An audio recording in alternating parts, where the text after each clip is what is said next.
Hello दोस्तों, स्वागत है आपका अपने चैनल जीएस स्टडी प्रो में। दोस्तों, झारखंड कर्मचारी चयन आयोग द्वारा इस वक्त एक बहुत बड़ी अपडेट निकलकर सामने आ रही है, जिसमें विज्ञापन संख्या 6/2021 यानी झारखंड डिप्लोमा स्तर संयुक्त प्रतियोगिता परीक्षा 2021 के संबंध में है। और यह एक खुशखबरी वाला अपडेट है कि इसमें JDLCC यानी जूनियर इंजीनियर में जो पहले वैकेंसी निकाली गई थी 285, उसमें बहुत ही ज़्यादा पदों की संख्या में बढ़ोतरी की गई है। यानी उसमें पदनाम और नए नए विभाग भी ऐड किए गए हैं। इसमें संशोधन हुआ है। उस संशोधन के बारे में इस वीडियो में मैं आपको जानकारी दूंगा।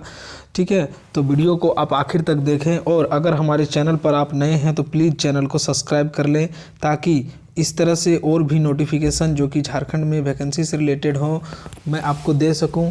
ठीक है, तो चलिए अब देखते हैं कि किस तरह से झारखंड कर्मचारी चयन आयोग ने संशोधित करके JDLCC वाले यानी झारखंड डिप्लोमा स्तर प्रतियोगिता परीक्षा जो होने वाली है, जिसका विज्ञापन संख्या 6/2021 है, उसमें किस तरह से पदों की संख्या में बढ़ोतरी की है। दोस्तों, मैं आपको बता देना चाहता हूं कि 285 कुल पद पहले इसमें निकाला गया था। 285 पद के बाद अभी इसमें लगभग 1000 से भी ज़्यादा पदों को जोड़ा गया है। यानी कि लगभग 3 गुना समझ लीजिए, लगभग 3 गुना पदों इसमें जो है वो नया ऐड किए गए हैं। ये बहुत ही बड़ी खुशखबरी की बात है कि अब ज़्यादा स्टूडेंट को इसमें अपॉर्चुनिटी मिलेगा, ज़्यादा से ज़्यादा कैंडिडेट को इसमें अपॉर्चुनिटी मिलेगा और वो बड़ी संख्या में एक बड़ी बहाली के रूप में इसको देखा जा सकता है। जैसे कि अभी JSSC CGL को अगर आप देखेंगे तो उसमें मात्र 985 सीट निकले हैं, जबकि अगर आप इसको कैलकुलेट करेंगे तो 1000 और 285 लगभग 1250-1300 के आसपास, लगभग 1300 के आसपास इसमें सीट आ रहे हैं और 1300 पदों पर इसमें बहाली होनी है।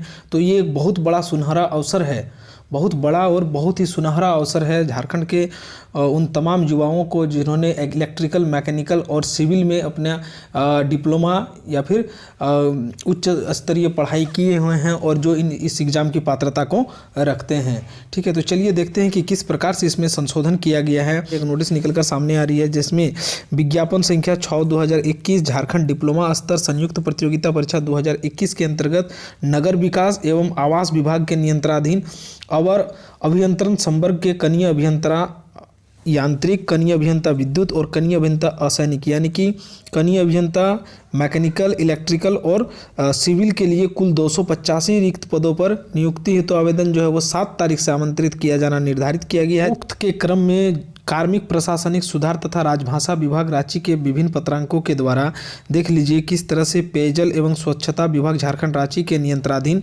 अवर अभियंत्रण संवर्ग के कनीय अभियंता असैनिक के कुल 171 पदों, जल संसाधन विभाग झारखंड रांची के नियंत्रणाधीन अवर अभियंत्रण संवर्ग के कनीय अभियंता असैनिक के लिए 400 पदों और जल संसाधन विभाग झारखंड रांची के नियंत्रणाधीन अवर अभियंत्रण संवर्ग के कनीय अभियंता यांत्रिक के 30 रिक्त पदों और साथ ही पथ निर्माण विभाग झारखंड रांची के नियंत्रणाधीन अवर अभियंत्रण संवर्ग के कनीय अभियंता असैनिक के कुल 392 पदों और कृषि अभियंत्रण जैसे 11 रिक्त पदों पर सीधी नियुक्ति हेतु अधियाचना प्राप्त हुई है। और इसी अधियाचना के आलोक में देखिए किस प्रकार से यहाँ पे सीट में बढ़ोतरी की गई है। तो देख लीजिए कि उपर्युक्त रिक्त पदों के समाविष्ट होने के पश्चात विज्ञापन संख्या जो 6/2021 है, यानी झारखंड डिप्लोमा स्तर संयुक्त प्रतियोगिता परीक्षा जो 2021 है, उसमें कुछ इस तरह से संशोधित किया जाता है उसके रिक्त पदों के विरुद्ध। ठीक है, तो सबसे पहले आप देख लेंगे यहाँ पर है पदनाम और विभाग का नाम, और इसी में बहुत ज़्यादा फेरबदल हुआ है। जैसे कि पहले अगर आप देखेंगे यहाँ पर तो ये कनीय अभियंता जो विद्युत वाला था, यानी इलेक्ट्रिकल इंजीनियरिंग जो था, यहाँ पे सिर्फ इलेक्ट्रिकल इंजीनियरिंग था और उसी के अकॉर्डिंग मैंने इसी के आधार पर यहाँ पे 19 सीट SC के लिए, अनरिजर्व के लिए 19 सीट, ST के लिए 12 सीट, ST के लिए 5 और अत्यंत पिछड़ा 1 और अत्यंत पिछड़ा 2 के लिए 3-3 सीटों का विभाजन किया गया था और 4 जो सीट था वो EWS कैंडिडेट को दिया गया था। कुल 46 पद निकाला गया था। लेकिन अब इसमें क्या है कि अब इसमें नगर विकास एवं आवास विभाग को भी ऐड कर दिया गया, यानी नगर विकास एवं आवास विभाग भी अब इसी के अकॉर्डिंग यहाँ अपना पद लेंगे, वो पद को भरेंगे। ठीक है, उसी तरह से अगर आप दूसरा वाला को देखें तो उसमें भी इसी तरह से है। कनीय अभियंता जो आसैनिक वाला था उसमें भी नगर विकास एवं आवास विभाग को जोड़ा गया है। और थर्ड नंबर में जो था कनीय अभियंता यांत्रिक यानी मैकेनिकल वाला, उसमें भी नगर विकास एवं आवास विभाग को जोड़ा गया है। अभी तक यहाँ तक जो है वो पदों की जो संख्या है यानी कि जितनी भी पद हैं ठीक है वो तो इक्वल है। इसके बाद देखिए किस तरह से इसमें ऐड किया गया है। तो इसमें सबसे पहले फिर से कनीय अभियंता जो असैनिक यानी सिविल डिपार्टमेंट के लिए है और साथ ही साथ पेयजल एवं स्वच्छता विभाग है। यहाँ पर देखिए कुल 171 सीटों को ऐड किया गया है, जिसमें से अनरिजर्व के लिए 57, एसटी के लिए 22, एससी के लिए 8, BC1 के लिए 26 और BC2 के लिए 1 और EWS के लिए आप देख लीजिए यहाँ पे 17। ठीक है, तो कुल यहाँ पे 171 सीटों की बढ़ोतरी की गई है। ठीक है, इसमें नया ऐड किया गया है। ठीक है, उसी के साथ साथ आप देखें कनीय अभियंता जो असैनिक में ही है, सिविल डिपार्टमेंट में ही जल संसाधन विभाग से है, उसमें भी कुल 400 पदों की बढ़ोतरी की गई है। 400 पद उसमें ऐड किए गए हैं, जो कि अपने आप में एक बहुत बड़ी संख्या है।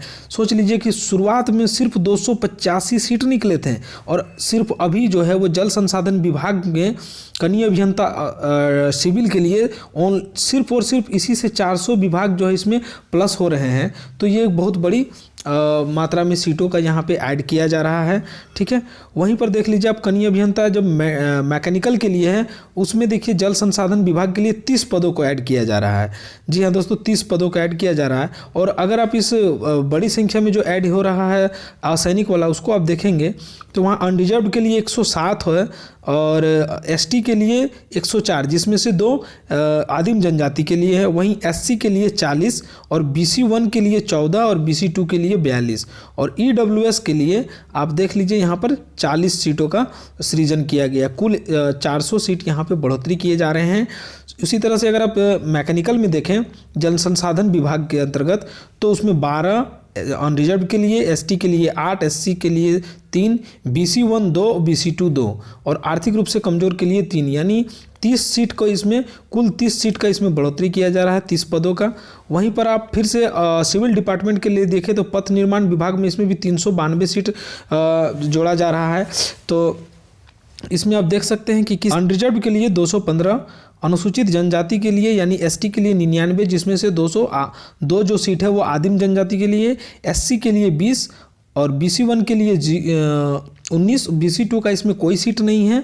ठीक है, और आर्थिक रूप से कमजोर वर्ग के लिए 39, कुल 392 सीट, कुल 392 सीट, ये भी एक बहुत बड़ी संख्या होती है।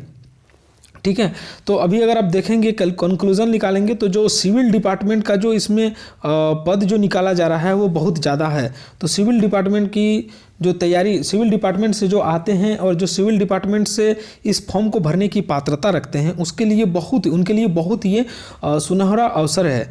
ठीक है, तो अभी आप देखेंगे कि एक नया को ऐड किया गया है, एक नया पद विभाग को और पदनाम को दोनों को ऐड किया गया है। अर्थात अगर आप देखें कि यहाँ पर कनीय अभियंत्रण जो है कृषि अभियंत्रण में, कनीय अभियंता कृषि अभियंत्रण में यानी कि एग्रीकल्चर में, तो उसमें देखिए कृषि पशुपालन एवं सहकारिता विभाग जो कि कृषि विभाग के अंतर्गत आता है उसमें अनरिजर्व के लिए 5 और एसटी के लिए 3, एससी का 1, BC1 का 1 और BC2 में नहीं है और EWS के लिए 1, यानी कुल 11 सीटों का उसमें भी सृजन किया गया है, बढ़ोतरी किया गया है। तो आप इस तरह से देखें तो कुल 1004 ठीक है 1004 जो सीट है इसमें ऐड किए गए हैं और इससे पहले जो है वो 285 पहले ही आ चुके थे। तो आप इन दोनों को अगर ऐड करेंगे तो ये कुछ इस तरह से यानी कि लगभग 1300 यानी 1289 सीट लगभग इसमें आ रहे हैं। टोटल अभी तक इस वैकेंसी में 1289 सीटों पर बहाली होनी है, जो कि 1289 एक अपने आप में बहुत बड़ी संख्या होती है। ठीक है, तो ये बहुत बड़ी खुशखबरी है कि इसमें सीटों को ऐड किया गया है। अच्छा, इसमें जितनी भी है उसका आप पात्रता देख लीजिए कि क्या पात्रता इसमें रखी गई है। तो कभी कनीय अभियंत्रण जो इलेक्ट्रिकल वालों के लिए है, जो कि समूह ख और राजपत्रित के लिए है 35,400 से लेवल 6 में और 1,12,400 से 400 तक है। और मान्यता प्राप्त कोई भी विश्वविद्यालय या संस्थान से विद्युत अभियंत्रण में डिप्लोमा यानी कि इलेक्ट्रिकल इंजीनियरिंग होना चाहिए डिप्लोमा कोर्स से, या तो फिर अगर इस जो शाखा है इसमें अगर उच्च तकनीकी योग्यता रख लेते हैं जैसे बीटेक वगैरह, तो तब भी आप इस आवेदन को भरने के पात्र होंगे। उसी तरह से कनीय अभियंत्रण कनीय अभियंत्रण असैनिक यानी सिविल वालों के लिए भी वही है।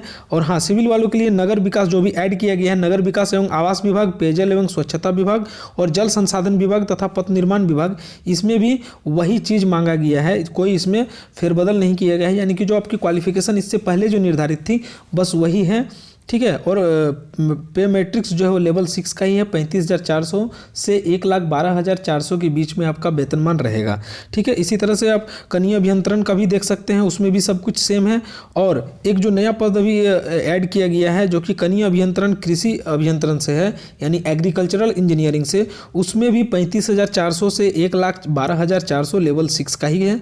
और मान्यता प्राप्त विश्वविद्यालय या संस्थान से कृषि अभियंत्रण में डिप्लोमा, या फिर इसी में अगर आप उच्च तकनीकी शिक्षा रखते हैं, इसकी योग्यता अगर आप धारित किए हुए हैं, तब भी आप इसके आवेदन को भरने के पात्र होंगे, ठीक है। तो और इन सभी के लिए जो आयु की गणना की जानी थी वो वही है 1/8/2021, उसमें कोई चेंजेस नहीं है, ठीक है। अधिकतम और न्यूनतम आयु 1/8/2021 ही है, ठीक है। उसके बाद आप देख लीजिए कि इसमें तो आप जानते ही हैं कि क्या होगा, क्या होना है, क्योंकि जो पहले जो नोटिफिकेशन निकला था उसमें भी पेपर 1 में भी कुल 120 क्वेश्चन होना है और पेपर 2 में भी 120 क्वेश्चन होना है। बस एक ऐड किया गया है जो कि एग्रीकल्चर इंजीनियरिंग का, उसका सिलेबस आप यहाँ पे देख सकते हैं, PDF में है। इसका PDF आप JSSC के ऑफिशियल साइट से भी डाउनलोड कर सकते हैं, या तो आप हमारे टेलीग्राम चैनल के टेलीग्राम ग्रुप से भी डाउनलोड करके देख सकते हैं, ठीक है। तो इस तरह से आप यहाँ पे देख लीजिए कि किस प्रकार से उसका सिलेबस दिया हुआ है। आपको सिलेबस देखना बहुत ज़रूरी है। इलेक्ट्रिकल, मैकेनिकल और सिविल का सिलेबस जो है वो तो नोटिफिकेशन जब निकला था JDLCC का, उसी में उसमें संलग्न है और उसमें कोई फेरबदल नहीं है, इसलिए उसको यहाँ नहीं छापा गया है, ठीक है। लेकिन अभी एग्रीकल्चर इंजीनियरिंग का नया ऐड हुआ है, इसलिए इसको यहाँ पे छापा जा रहा है, ठीक है। और इसी तरह जो विज्ञापन संख्या 6/2021 की जो विवरणिका है, जिसको पहले प्रकाशित की जा चुकी है, उसको इस हद तक संशोधित किया जाए जिस हद में अभी हम लोग पढ़ें ऊपर में, और विवरणिका की जो बाकी शर्तें हैं, ठीक है, वो सब यथावत रहेंगी, यानी बाकी में कोई चेंजेस नहीं है। जितना इसमें लिखा गया है समझ लीजिए इतना ही चेंजेस है, इसके अलावा इसमें कोई चेंजेस नहीं है। तो इसमें मेनली हम लोग देख लिए कि जो एग्रीकल्चर डिपार्टमेंट का इसमें पद जोड़ा गया है, साथ ही साथ एक बहुत बड़ी संख्या में पदों का सृजन किया गया है, ठीक है, जो कि एक बहुत बड़ी खुशखबरी है। और इसका जो आवेदन जो अप्लाई होना है वो 7 तारीख से शुरू हो रहा है। आप 7 तारीख को इसको निश्चित रूप से भरना स्टार्ट कर देंगे 7 तारीख से। तो वीडियो को लाइक कर दें और ज़रूरतमंद आदमी तक इसको शेयर करें, ताकि ज़्यादा से ज़्यादा आदमी तक मिल सके, इस नोटिफिकेशन को प्राप्त कर सकें वो भी। और प्लीज़ चैनल को अगर आप नए आए हैं तो प्लीज़ सब्सक्राइब कर लें, ठीक है। तो मिलते हैं फिर अगले वीडियो।